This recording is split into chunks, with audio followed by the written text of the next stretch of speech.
Hello students, welcome back to my channel. आज हम लोग पढ़ेंगे क्लास 9th का फर्स्ट पोइट्री, जो कि है the grandmother. The grandmother is written by Ray Young Bear. Ray Young Bear is a Native American poet and novelist of the Meskwaki tribe of North America, growing up on the Misaki tribal settlement in Ikoa. He was encouraged to learn English by his maternal grandmother and he began to translate his poems into that language. His works was first published in 1968. He often switches between English and the Misaki language to express himself more fully. In the present poem, The Grandmother, he draws a picture of his grandmother, all loving and all inspiring. ये जो poem है हमारा, इसको लिखे है रे Young beer, जो कि है एक नेटिव अमेरिकन है। नेटिव मतलब होता है मतलब वहाँ के जो बिलोंग करते हैं, जैसे जहाँ पे हमारे गांव हैं, जैसे हम लोग अब जैसे बहुत सारे लोग जो इंडिया में अलग अलग सिटीज़ में रहते हैं, लेकिन उनका जो नेटिव होता है, जैसे जो बिहार से बिलोंग करते हैं, बिहार, उसको बिहार नेटिव बोलते हैं। वैसे ही वो अमेरिकन नेटिव थे, ठीक है। और कौन से ट्राइब से थे? Misaki tribe.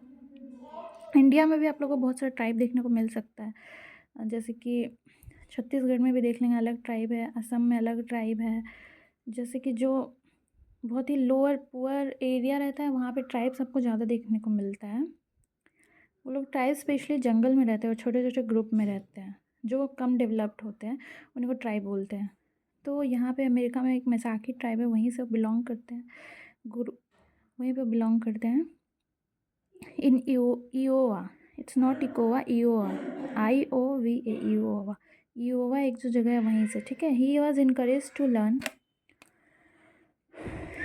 English by his maternal grandmother. मतलब मैटरनल ग्रैंड मदर क्या होता है? नानी से उनको इंग्लिश सीखने का प्रेरणा मिला। And began to translate his poems into that language. तो पहले वो मिसाकी में लिखते थे, फिर इंग्लिश में लिखना शुरू कर दिए, ठीक है। मतलब इंग्लिश में उसको ट्रांसलेट, अपने लैंग्वेज से उसको इंग्लिश में ट्रांसलेट करना शुरू कर दिए। His work was first publish in 1968। 1968 में उनका पहला जो काम है पब्लिश किया गया। He often switches between English and the Misaki language to express himself more fully. तो वो क्या करते हैं कि जैसे कि इंग्लिश में भी लिखते हैं और मिसाकी में भी, पर कभी कभी क्या करते हैं कि जैसे भी मिसाकी लैंग्वेज में लिख रहे हैं, फिर अचानक से इंग्लिश में चले जाते हैं, जिससे कि वो अपना फुली एक्सप्रेशन दे पाए, एक्सप्रेस कर पाए जो उनका जो फीलिंग्स है और जो लिख बताना चाहते हैं जो वो रीडर्स को। हम लोग भी क्या होता है, जो हमारा जो नेटिव लैंग्वेज होता है, हिंदी है जैसे हमारी नेटिव लैंग्वेज, तो हम लोग क्या करते हैं, अगर कुछ इंग्लिश में मतलब बात कर रहे हैं किसी से, तो बीच में हम कैसे मतलब इंग्लिश में बात करें तो बीच में कैसे हम हिंदी बोल देते हैं, कि जिससे हम लोग को अच्छे से हम खुल के फुली एक्सप्रेस कर पाते हैं अपने अपने नेटिव लैंग्वेज में। वैसे ही वो भी करते हैं। The grandmother he draws pictures of in the present poem the grandmother draws pictures of his grandmother, all loving and all inspiring. तो इसमें वो अपनी दादी, जो उनकी नानी माँ है, मैटरनल ग्रैंड मदर के बारे में बात किया गया, जो उनकी नानी माँ, उनका वो मतलब पिक्चर बता रहे हैं कि वो कैसी, मतलब बहुत लविंग है, बहुत प्यार करने वाली है, बहुत इंस्पायरिंग, मतलब उनको बहुत प्रेरणा देती है, इंस्पायर करती है, ठीक है। तो हम लोग बढ़ते हैं पोम की तरफ, sorry, it's not poem, it's poem. Okay, आप लोग कभी भी मतलब पोम को पोएम प्रोनाउंस नहीं करिएगा, ठीक है। इसका जो सही प्रोनाउंसिएशन होता है वो होता है poem, POEM, poem. Okay, so let's start. The grandmother. If I were to see her shape from a mile away, I would know so quickly that it would be her. The purple scarf and the plastic shopping bag. If I felt hands on my head, I would know that those were her hands. यहाँ पे ये अपनी दादी, जो नानी है उनका, मतलब स्ट्रक्चर, आउटर स्ट्रक्चर को दिखा रहे कि अगर वो, if I were to see her shape from a mile away, मतलब उनको अगर मुझे दूर से देखता हूँ, तब भी मैं समझ जाता हूँ कि, दूर से भी जब देखता हूँ तो समझ जाता हूँ कि वो मेरी नानी है, क्योंकि वो हमेशा एक पर्पल कलर का स्कार्फ पहने रहती है। The purple that it would be her purple scarf and the plastic shopping bag. और एक प्लास्टिक का शॉपिंग बैग हमेशा अपने साथ लिए हुए रहती है जब बाहर जाती है, दूर से जब आती है, तो दूर से उनको झलक देख के मतलब वो समझ जाती है कि वो नानी है। And if I felt hands on my head I would know that those were her hands. और कभी जब वो अपने हाथ उनके ऊपर सहलाती है तो उनको पता चल जाता है कि ये नानी का हाथ है। ठीक है, ऐसा कैसे उनको समझ आ जाता है? क्योंकि जो उनकी नानी का हाथ था, warm and damp with the smell of roots, if I heard a voice coming off a rock, I would know, and her words would flow inside me like the light of someone stirring ashes from a sleeping fire at night.